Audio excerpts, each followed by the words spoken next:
Have you ever considered a career in the military? Join the Kepler Imperium! We're the blue ones! The blue ones! You'll be issued with this standard inflatable mattress. And some toilet rolls! No more huddling with strangers in the engine room. And no more wiping your butt on your beret! You don't wear a beret. Your beret! Our quantum cubes have been proven to be 126% more effective than any other. Actually, you can't say that. They only differ in colour. Tired of accidental vaporization? Join our pension scheme and gain access to our clothing program. Get this free Parker pen just for inquiring. Oh, it's really neat. Can you write with it? Yes. Can you fill out a check with it? Yes. Can you like write down a tax form? Yes. And can you write letters with it? Yes. No, I don't want it. Do you feel unfulfilled in life? Finally, your opportunity to die on the field of battle for a faceless space corporation. The Kepler Imperium is your future. Fill out your subscription form today. Today. Should we like tell them about there's like no insurance on the battle station? Like if their limbs like are torn off, they don't really get anything. I don't think we should say that.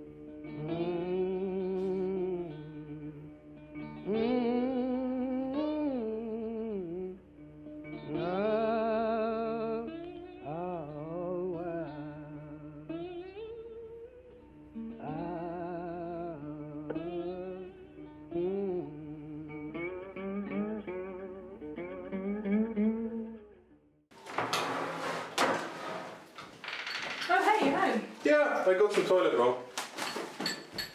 How was your induction? Yeah, it was pretty good actually. They gave me this instruction manual. What is it? Well, it's a board game called Quantum.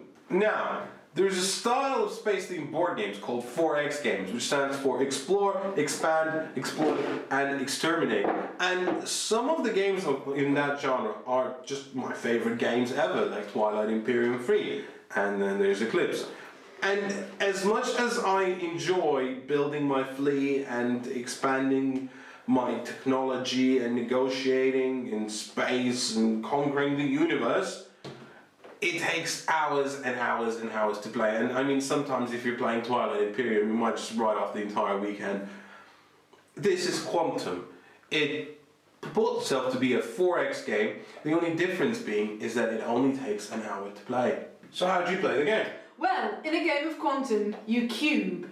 There are tiny cubes for your quantum cubes, and there are slightly larger cubes. These cubes are for your ships, these cubes are for your dominance, these cubes are for your research, and these cubes are for battle.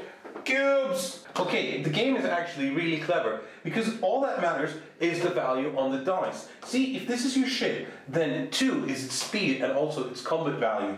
As in, you can move 2 spaces, and in combat, when you roll off these 2 dice, you add up your ship's total, and the lowest score wins. So what this creates really is a mechanic where the slow ships are really big, kind of bulky battle stations that fire really hard. And the fast ships are sort of scouts that can zip along anywhere they want to. And basically they're a bit rubbish at combat.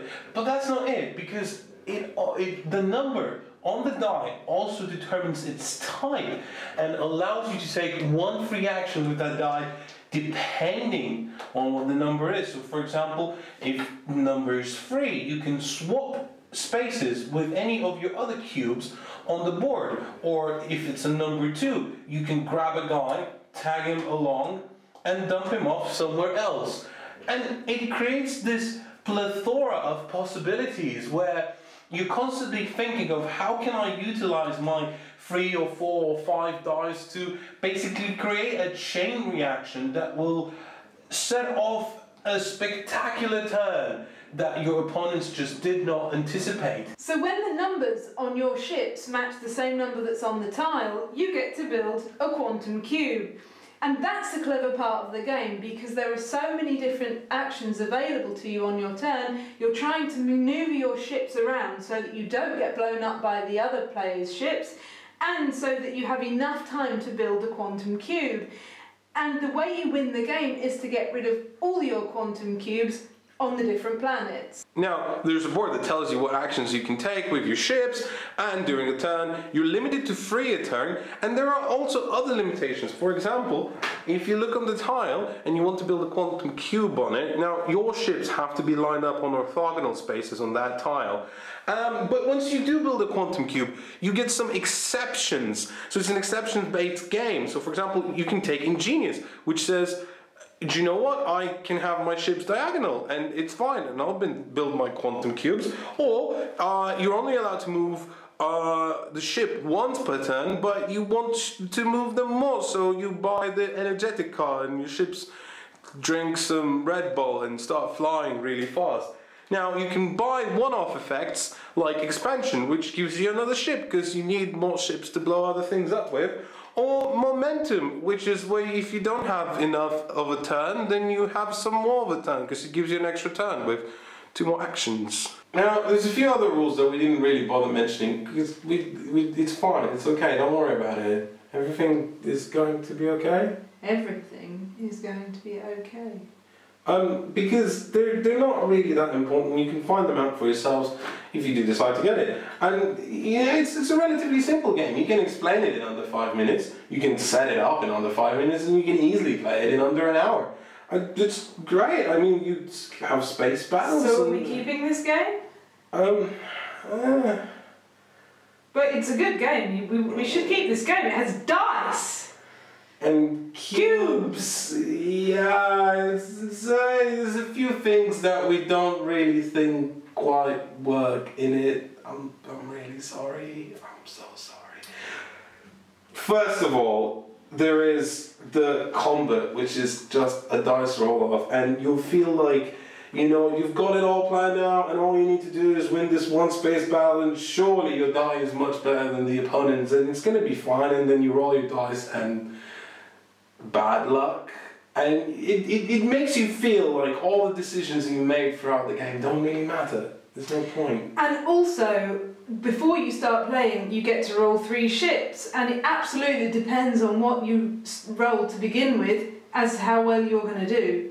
Yeah, and we were kind of led to believe that this is a 4X game, and because other reviewers have said so, and so did Board Game Geek, but it's not really, because the theme has nothing to do with the game. There's no space, forget about space. It's an abstract game with dice movement, and you could be pirates in the Caribbean Ocean, like fighting over islands.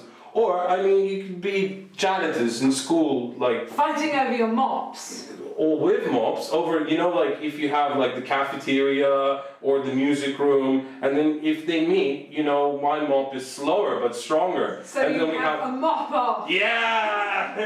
If you're into that sort of thing. Now, maybe we're being a little bit harsh on this game. I mean, maybe you're expecting an abstract game that plays in under an hour, and maybe you don't care that the theme's not really there, and there's no difference between the Andromeda Confederacy or the Kepler Imperium, and the game does have its very positive sides. First of all, it is fun. Whether you're playing it for the first time or the 10th time, you feel like you are making meaningful decisions. And it never quite plays out the same, because you can have all these different maps you can build, and the game really does feel different depending on what map you're playing, adding a lot of depth. If you want, it even has instructions for building your own maps.